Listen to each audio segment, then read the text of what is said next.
Isso aí, galera, eu tô aqui com o artista plástico Paulo Gaiardi, aqui no MASC. Vai falar pra gente um pouquinho sobre essa nova exposição sobre papel.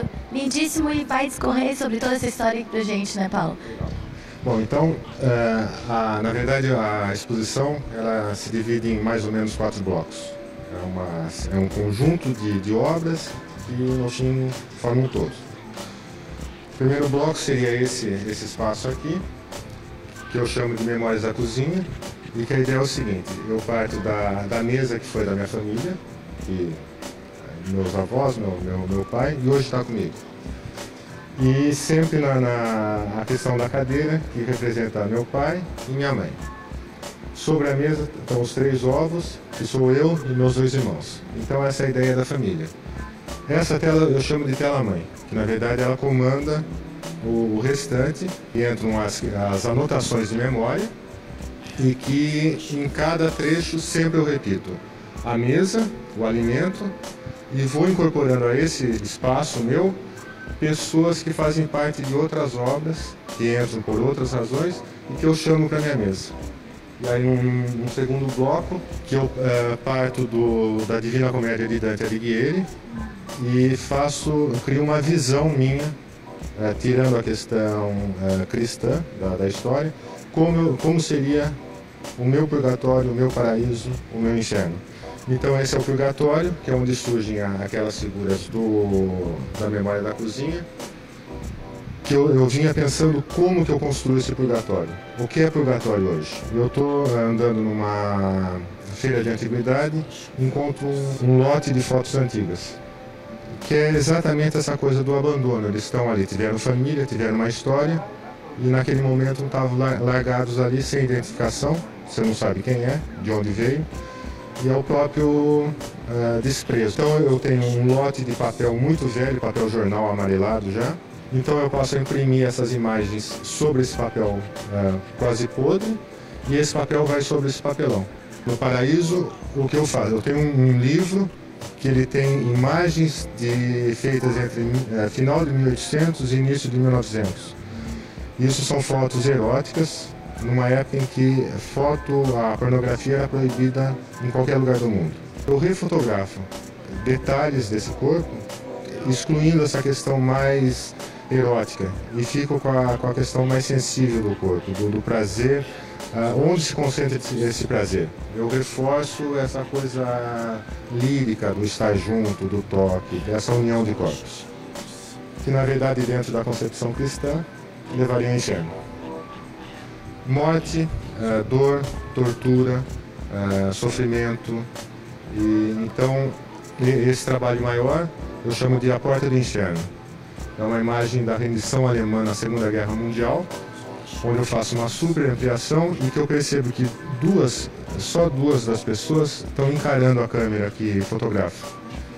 Então eu pinto todos os rostos de vermelho, a questão do sangue, e deixo esses dois inquirindo a quem observa essa imagem. Essa foto se fosse encontrar onde? Isso é um outro compêndio que tem uma série de fotos do século XX. Amante de Mussolini, depois executada no final da Segunda Guerra. Então ela está toda perfurada por balas, e eu continuo a perfurar a obra com uma peça que vai tirando pedaços desse papelão. Aí depois da Divina Comédia, a gente chega nessa faixa aqui, que é o Atestado da Loucura Necessária. Eu faço uma convocação via internet a várias pessoas indeterminadas, que quem quiser colaborar, que mande uma frase, uma palavra, um símbolo de sua autoria, não pode ser citação, e juntando todas essas colaborações, eu me proponho escrever um texto dando significado a todas essas palavras desconexas. Chego num ponto que eu não sei como resolver essa questão, como que eu faço um texto com todo esse material que eu tenho na mão. E passo a pensar, jogo para um arquivo aqui no fundo e deixo correr o tempo. Eu estou na janela do meu ateliê, no Campeche, olhando para um pasto que tem em frente de casa. E tem uma vaca preta que pasta nesse pasto em frente de casa. E começo a observar a vaca. Eu aqui parado, ela parada lá, eu ruminando meus pensamentos, ela ruminando o capim dela. Eu falo, tá aí, ela é o grande vínculo, né? É isso que vai dar sentido a todo esse texto. E passo a conversar com essa vaca, a questionar a vida dela, a condição, essa coisa de culminar, deitar, pastar, deitar, tomar água, deitar, sol, chuva, não importa o dia, que é a mesma situação que eu me encontro, esperando o tempo passar para achar uma solução, um caminho para a minha vida. Coloco uma grande foto da vaca na parede, algumas dessas imagens eu colo também, forro o chão com papel e passo os 12 dias redigindo esse meu texto no chão, ajoelhado, pastando, culminando o meu texto. Então eu troco de lugar com essa vaca. Enquanto a vaca me observa, eu faço o papel de vaca, ruminando o meu pensar, a minha questão de artista, de onde surge esse DVD, que é a conclusão desse meu atestado da loucura. Então é um processo que ele vai se mesclando, ele vai... Obrigado, né? Mesmo até pelas técnicas, as técnicas e todos os processos de expressão, dos teus meios que tu usa para te expressar dentro desse trabalho. Né? Perfeito. E na verdade, se você observar, a Memória da Cozinha, a Divina Comédia, o Atestado da Loucura e as Paisagens são, na verdade, um único trabalho, que eu toco ao mesmo tempo, eles vão acontecendo junto. As faces da moeda, né? Da moeda, né? Então essa questão do pensar e fazer, né? E aí eu chego na questão da paisagem, que começa com uma ideia de que o espaço onde eu vivo não é só as quatro paredes do meu ateliê, mas sim onde eu caminho, a praia onde eu ando, onde eu penso, onde eu crio, o ar que eu respiro, o vento. Então eu crio as quatro primeiras telas, que eu chamo de as paredes que me servem. Então eu parto de fotografias do espaço onde eu vivo, da praia do Campeche, isso é jogado para a tela e a partir dessa imagem eu continuo a construção dessa minha paisagem. Essas primeiras telas eu fiz em Amsterdã, eu tenho imagens da ilha aqui, jogo para a tela, desenvolvo a pintura e vou inserindo fragmentos de jornal, de coisas que eu usei lá e jogando para a tela. Quando eu estou fora do país, eu reconstruo imagens daqui. Quando eu estou aqui, eu reconstruo imagens vividas lá. Tu buscas o melhor jeito de comunicares com o teu público, a audiência, né? É. A melhor forma de expressar a ideia central, o foco do trabalho. Que você bata o olho e perceba que tem muitas histórias por trás de uma simples pintura.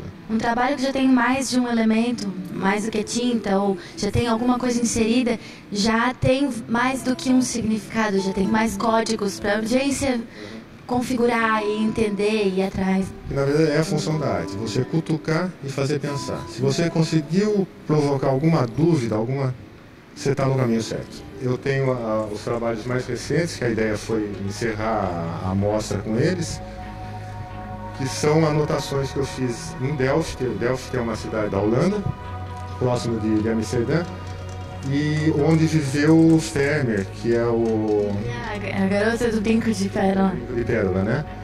E o que eu notei lá, que além ela parece uma cidade de brinquedo, mas que o que chama mais atenção é o movimento do céu. O céu, a sensação que dá é que ele é muito mais baixo, e ele tem uma movimentação muito rápida. Está limpo, daqui a pouco fecha, chove, limpa de novo e você não percebe esse vento embaixo, ele está circulando em cima. Então eu fiz uma anotação fotográfica do céu de Delft, jogo para a tela e a partir do céu eu construo a minha pintura. Falando um pouquinho da Holanda, se estivesse aqui no programa há um ano atrás, menos de um ano atrás, ano passado, né? Paint a Future, foi um trabalho que a gente escutou falar muito bem, encontrei várias pessoas e gerou uma repercussão, foi muito boa. Eu queria saber de curiosidade, como é que foi depois daqui? Onde é que vocês entraram? Andasse na Holanda, andasse por tudo, né, Paulo? Aí, a partir daqui, no grupo dos artistas que vieram de fora, eu conheci um artista croata, que tinha um vínculo com um trabalho na Eslovênia, e veio um convite para eu participar desse simpósio na Eslovênia. Fui para a Eslovênia, passei um tempo lá, uma reunião de artistas, produzimos e montamos exposições. Um trabalho meu foi para um museu na Eslovênia. Nessa sequência surgiu a exposição em Rijeka, na Croácia. Fui para a Croácia, montei a exposição. Da Croácia fui para Amsterdã, fiquei no estúdio da RET, que era do projeto do Paint a Future. Eu tinha 3 semanas ali com material à vontade para produzir Aí tinha um projeto do Paint a Filter em Madagascar, fiz um trabalho para as crianças em Madagascar, fiz mais um trabalho para as crianças aqui do projeto em Florianópolis e, além disso, continuei produzindo, andando por ali. Foi quando surgiu esse convite para Delft, para passar um dia lá, e que foi essa... A luminosidade é essa mesmo, é incrível, né? É incrível. Estamos aqui colaborando na formação desse público que vem ao museu, né? É fundamental. Conheçam o trabalho, que sintam curiosidade, porque às vezes é difícil tu olhares uma tela, não entender muito o contexto, não entender, mas tu insiste, vem, conhece o artista, lê a respeito, se procurar saber um pouco mais desse trabalho para ter um contato maior, né, um entendimento maior. Né? É um processo educativo. Assim que você vai para a escola, aprende a desenhar a primeira letra, depois juntar essas letras, se permitir isso, a construir essa... Aí aos poucos você vai rompendo as barreiras que você tem e vai percebendo os processos que vêm por trás do trabalho. Eu acho que é uma coisa que vale a pena. Paulo, estou impressionada com os trabalhos, com o acabamento dos trabalhos, muito importante, com as técnicas mistas que tu usaste, todos eles. É fabuloso, maravilhoso. Convido o público todo a vir aqui até o MASC, a ver esses trabalhos, ter a sorte de encontrar o Paulo Gaiardi por aqui, trocar um pouco de algumas informações. Com certeza não é só o trabalho, mas tu tem muito a acrescentar à arte de Santa Catarina, né? Agora te pedir um contato, quem quiser entrar em contato contigo, conversar contigo, ou comprar os teus trabalhos, ou como é que faz? Certo. O e-mail meu, p de Paulo, Gaiardi, PGAIAD, @uol.com.br, ou telefone celular 88227735. Então, Paulo, vou te pedir um último favor, que deixe um recado para essa galera do 20V, esse público que te assiste em todo o estado de Santa Catarina. Vai lá. Que se permita descobrir o que tem por trás da arte, que na verdade é uma descoberta legal, é tão boa quanto qualquer música, qualquer tipo de... como um livro, como qualquer coisa, que tem um mundo escondido por trás da arte e que vale a pena descobrir. É isso aí, obrigada pelo toque, obrigado Ricardo, obrigado pela presença aqui no programa 20V, com certeza fez a diferença, sucesso, Paulo. É isso aí, fiquem ligados no 20V, não saiam daí.